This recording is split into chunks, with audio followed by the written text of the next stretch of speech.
ಶ್ರೀ ಗುರು ರಾಘವೇಂದ್ರಾಯ ನಮಃ. ರಾಯರಿದ್ದಾರೆ, ರಾಯರ ಅನುಗ್ರಹವಿದೆ ಎಂದು ಭಕ್ತಿಯಿಂದ ನಂಬುವ ಕೋಟ್ಯಾಂತರ ರಾಯರ ಭಕ್ತರಿಗೆ ಶ್ರಾವಣ ಮಾಸ ಬಂದರೆ ಬಹಳ ವಿಶೇಷ. ಏಕೆಂದರೆ ಇದೇ ಸಮಯದಲ್ಲಿ ಮಂತ್ರಾಲಯದಲ್ಲಿ ನಡೆಯಲಿದೆ ಶ್ರೀ ಗುರು ರಾಘವೇಂದ್ರ ಸ್ವಾಮಿಗಳ 355ನೇ ಆರಾಧನಾ ಮಹೋತ್ಸವ. ರಾಯರ ಆರಾಧನೆ ಎಂದರೆ ಕೇವಲ ಒಂದು ಉತ್ಸವವಲ್ಲ, ಇದು ಶ್ರೀ ಗುರು ರಾಘವೇಂದ್ರ ಸ್ವಾಮಿಗಳು ಮಂತ್ರಾಲಯದಲ್ಲಿ ಬೃಂದಾವನ ಪ್ರವೇಶಿಸಿದ ವಿಶೇಷ ದಿನವನ್ನು ಸ್ಮರಿಸಿ ಅವರ ಮಹಿಮೆ ಮತ್ತು ಅನುಗ್ರಹವನ್ನು ಭಕ್ತಿಯಿಂದ ನೆನೆಯುವ ಅತ್ಯಂತ ಪವಿತ್ರ ದಿನ. ಮಂತ್ರಾಲಯ ಅನ್ನೋ ಪವಿತ್ರ ಕ್ಷೇತ್ರ ಕೇವಲ ದೇವಸ್ಥಾನ ಅಲ್ಲ, ಇದು ಲಕ್ಷಾಂತರ ಭಕ್ತರ ನಂಬಿಕೆಯ ಕೇಂದ್ರ. ಭಕ್ತರ ಕಷ್ಟಗಳನ್ನು ಕ್ಷಣ ಮಾತ್ರದಲ್ಲಿ ಪರಿಹರಿಸುವ ಮಹಾಯೋಗಿ. ಮಂತ್ರಾಲಯ ಅನ್ನೋ ಪವಿತ್ರ ಕ್ಷೇತ್ರವನ್ನು ಲೋಕ ಪ್ರಸಿದ್ಧಿ ಮಾಡಿದ ದೈವಶಕ್ತಿ. ರಾಯರು ಬೃಂದಾವನದಲ್ಲಿ ಜೀವಂತವಾಗಿ ಇಂದಿಗೂ ವಿರಾಜಮಾನರಾಗಿದ್ದಾರೆ. ಶ್ರೀ ಗುರು ರಾಘವೇಂದ್ರ ಸ್ವಾಮಿಗಳು ತಮ್ಮ ಜೀವಿತ ಅಂತ್ಯಕ್ಕೆ ಮುಂಚೆಯೇ ಸ್ಪಷ್ಟವಾಗಿ ಹೇಳಿದ್ದಾರೆ, ನಾನು 700 ವರ್ಷಗಳ ಕಾಲ ಬೃಂದಾವನದಲ್ಲಿ ಇದ್ದರ ಭಕ್ತರ ಕಷ್ಟಗಳನ್ನು ನಿವಾರಣೆ ಮಾಡುತ್ತೇನೆ ಅಂತ. ರಾಯರು ಸಜೀವ ಸ್ಥಿತಿಯಲ್ಲೇ ಬೃಂದಾವನ ಪ್ರವೇಶ ಮಾಡಿದವರು. ಇದು ಜೀವಂತ ಬೃಂದಾವನ. ಇಲ್ಲಿ ರಾಯರ ಪ್ರಾಣಶಕ್ತಿ ಇಂದಿಗೂ ನಿರಂತರವಾಗಿ ಕಾರ್ಯನಿರ್ವಹಿಸುತ್ತದೆ. ಹೀಗಾಗಿ ಈ ಮಂತ್ರಾಲಯ ಕ್ಷೇತ್ರ ಅಪಾರ ಭಕ್ತಿಯ ಸಂಕೇತ. ಒಮ್ಮೆ ಶ್ರದ್ಧೆಯಿಂದ ರಾಯರ ಮುಂದೆ ತಲೆಬಾಗಿದರೆ ಸಾಕು, ಎಂತಹ ಸಮಸ್ಯೆ ಇದ್ದರೂ ಪರಿಹಾರ ಆಗುತ್ತೆ, ಮನಸ್ಸಿಗೆ ನೆಮ್ಮದಿ. ಅಂತಹ ಮಹಾನ್ ಗುರುಗಳ 355ನೇ ಆರಾಧನಾ ಮಹೋತ್ಸವ ಆಗಸ್ಟ್ 27ರಿಂದ ಸೆಪ್ಟೆಂಬರ್ 2ರವರೆಗೆ ಮಂತ್ರಾಲಯದಲ್ಲಿ ನಡೆಯಲಿದೆ. ಆರಾಧನೆಯ ಪ್ರಮುಖ ದಿನಗಳೆಂದರೆ ಪೂರ್ವಾರಾಧನೆ ಆಗಸ್ಟ್ 29 ಶನಿವಾರದಂದು, ಮಧ್ಯಾರಾಧನೆ ಆಗಸ್ಟ್ 30ನೇ ತಾರೀಕು ರವಿವಾರದಂದು, ಉತ್ತರಾರಾಧನೆ ಆಗಸ್ಟ್ 31 ಸೋಮವಾರದಂದು. ರಾಯರ ಆರಾಧನೆ ಎಂದರೇನು? ರಾಯರ ಆರಾಧನೆಯನ್ನು 3 ದಿನಗಳಾಗಿ ಯಾಕೆ ಆಚರಿಸುತ್ತಾರೆ? ಅದರಲ್ಲೂ ಮಧ್ಯ ಆರಾಧನೆಗೆ ಯಾಕೆ ವಿಶೇಷ ಮಹತ್ವವಿದೆ? ರಾಯರ ಪವಾಡಗಳೇನು? ಮತ್ತು ಆರಾಧನಾ ಮಹೋತ್ಸವ ಸಂದರ್ಭದಲ್ಲಿ ಮಂತ್ರಾಲಯದಲ್ಲಿ ಏನೇನು ವಿಶೇಷ ಕಾರ್ಯಕ್ರಮಗಳು ಮತ್ತು ಪೂಜೆಗಳು ನಡೆಯುತ್ತವೆ? ಈ ಎಲ್ಲ ಮಾಹಿತಿಯನ್ನು ಸಂಪೂರ್ಣವಾಗಿ ತಿಳಿಯೋಣ. ಮೊದಲಿಗೆ ಆರಾಧನೆ ಎಂದರೇನು ಅಂತ ತಿಳಿದುಕೊಳ್ಳೋಣ.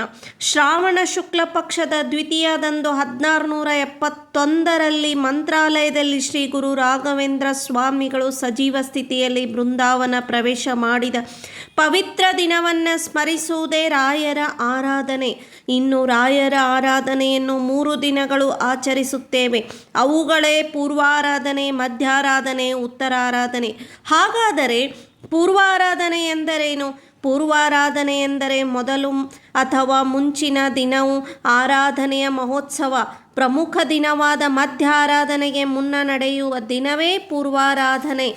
ಇನ್ನು ಮಧ್ಯಾರಾಧನೆ ಎಂದರೆ ಇದು ರಾಯರ ಆರಾಧನೆಯ ಅತ್ಯಂತ ಪ್ರಮುಖ ದಿನ. ಯಾಕೆ ಅಂದರೆ ರಾಯರು ಬೃಂದಾವನ ಪ್ರವೇಶ ಮಾಡಿದ ದಿನ, ಅದಕ್ಕೆ ಈ ಮಧ್ಯಾರಾಧನೆ ಬಹಳ ಮಹತ್ವ. ಇನ್ನು ಉತ್ತರಾರಾಧನೆ ಎಂದರೆ ಮಧ್ಯಾರಾಧನೆ ನಂತರ ಬರುವ ದಿನವೇ ಉತ್ತರ ಆರಾಧನೆ. ಈ ದಿನದಂದು ರಥೋತ್ಸವ ನಡೆಯುತ್ತದೆ. ಆದ್ದರಿಂದ ಈ ಆರಾಧನೆಯ ಸಂದರ್ಭದಲ್ಲಿ ಮಂತ್ರಾಲಯಕ್ಕೆ ಹೆಚ್ಚಿನ ಸಂಖ್ಯೆಯಲ್ಲಿ ಭಕ್ತರು ಆಗಮಿಸಿ ರಾಯರ ದರ್ಶನ ಪಡೆಯುತ್ತಾರೆ. ಆರಾಧನಾ ಮಹೋತ್ಸವ ಸಂದರ್ಭದಲ್ಲಿ ರಾಯರ ಸೇವೆ, ಪೂಜೆ, ಪಾರಾಯಣ ಮತ್ತು ಇತರ ಧಾರ್ಮಿಕ ಕಾರ್ಯಕ್ರಮಗಳಿಂದ ಮಂತ್ರಾಲಯದ ವಾತಾವರಣವೇ ಭಕ್ತಿಮಯವಾಗಿರುತ್ತದೆ. ತುಂಗಭದ್ರಾ ನದಿಯ ತೀರದಲ್ಲಿರುವ ಮಂತ್ರಾಲಯವು ದ್ವೈತ ವೇದಾಂತ ಪರಂಪರೆಯ ಪ್ರಮುಖ ಕ್ಷೇತ್ರವಾಗಿದೆ. ಈ ದಿನಗಳಲ್ಲಿ ಮಂತ್ರಾಲಯದಲ್ಲಿ ನಡೆಯುವ ವಿಶೇಷ ಕಾರ್ಯಕ್ರಮಗಳು: ಬೆಳಗ್ಗೆ ಮಹಾಪೂಜೆ, ವಿಶೇಷ ಅಭಿಷೇಕ, ವೇದ ಪಾರಾಯಣ, ಪಲ್ಲಕ್ಕಿ ಉತ್ಸವ, ಮಹಾಮಂಗಳಾರತಿ, ತೀರ್ಥಪ್ರಸಾದ, ಸಾಯಂಕಾಲ ರಥೋತ್ಸವ ಜರುಗುತ್ತದೆ. ಶ್ರೀ ರಾಘವೇಂದ್ರ ಸ್ವಾಮಿಗಳ ಜೀವನದಲ್ಲಿ ಇಂತಹ ಅನೇಕ ಮಹಿಮೆಗಳು ಮತ್ತು ಪವಾಡಗಳು ಭಕ್ತ ಪರಂಪರೆಯಲ್ಲಿ ಪ್ರಸಿದ್ಧವಾಗಿವೆ. ರಾಯರ ಮೇಲೆ ಸಂಪೂರ್ಣ ನಂಬಿಕೆ ಇಟ್ಟು ಪ್ರಾರ್ಥಿಸಿದ ಭಕ್ತರಿಗೆ ಕಷ್ಟದ ಸಮಯದಲ್ಲಿ ದಾರಿ ತೋರಿಸಿದ್ದಾರೆ ಎಂಬ ಅನೇಕ ಜನರ ಅನುಭವಗಳು ಇಂದಿಗೂ ಕೇಳಿಬರುತ್ತಿವೆ.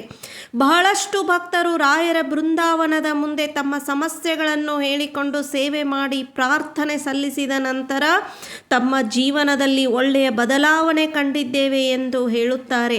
ಅದಕ್ಕೆ ರಾಯರಿದ್ದಾರೆ, ರಾಯರು ಕಾಪಾಡುತ್ತಾರೆ ಎಂದು ಮನಸ್ಸಿನಲ್ಲಿ ಪ್ರಾರ್ಥಿಸಿದರೆ ಸಾಕು, ಎಲ್ಲ ಕಷ್ಟಗಳು ಕರಗಿ ಹೋಗುತ್ತವೆ. ರಾಯರ ಮೇಲೆ ನಂಬಿಕೆ ಇಟ್ಟು ಸತ್ಯ ಮತ್ತು ಧರ್ಮದ ಮಾರ್ಗದಲ್ಲಿ ನಡೆದು ಸಾಧ್ಯವಾದಷ್ಟು ಸೇವೆ ಮಾಡುತ್ತಾ ಜೀವನ ನಡೆಸುವುದು ರಾಯರಿಗೆ ಸಲ್ಲಿಸುವ ನಿಜವಾದ ಆರಾಧನೆ.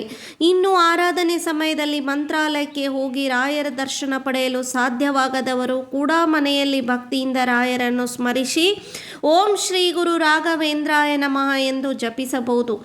ರಾಯರ ಆರಾಧನೆ ಈ ಪವಿತ್ರ ಸಂದರ್ಭದಲ್ಲಿ ಎಲ್ಲರಿಗೂ ಶ್ರೀ ರಾಘವೇಂದ್ರ ಸ್ವಾಮಿಗಳ ಅನುಗ್ರಹ ಸಿಗಲಿ. ವಿಡಿಯೋ ನಿಮಗೆ ಇಷ್ಟವಾಗಿದ್ದರೆ ಲೈಕ್ ಮಾಡಿ, ಶೇರ್ ಮಾಡಿ, ನಮ್ಮ ಚಾನಲನ್ನು ಸಬ್ಸ್ಕ್ರೈಬ್ ಮಾಡಿ. ಶ್ರೀ ರಾಘವೇಂದ್ರ ಸ್ವಾಮಿಗಳ ಕೃಪೆ ಸದಾ ನಮ್ಮೆಲ್ಲರ ಮೇಲಿರಲಿ. ಶ್ರೀ ಗುರು ರಾಘವೇಂದ್ರಾಯ ನಮಃ.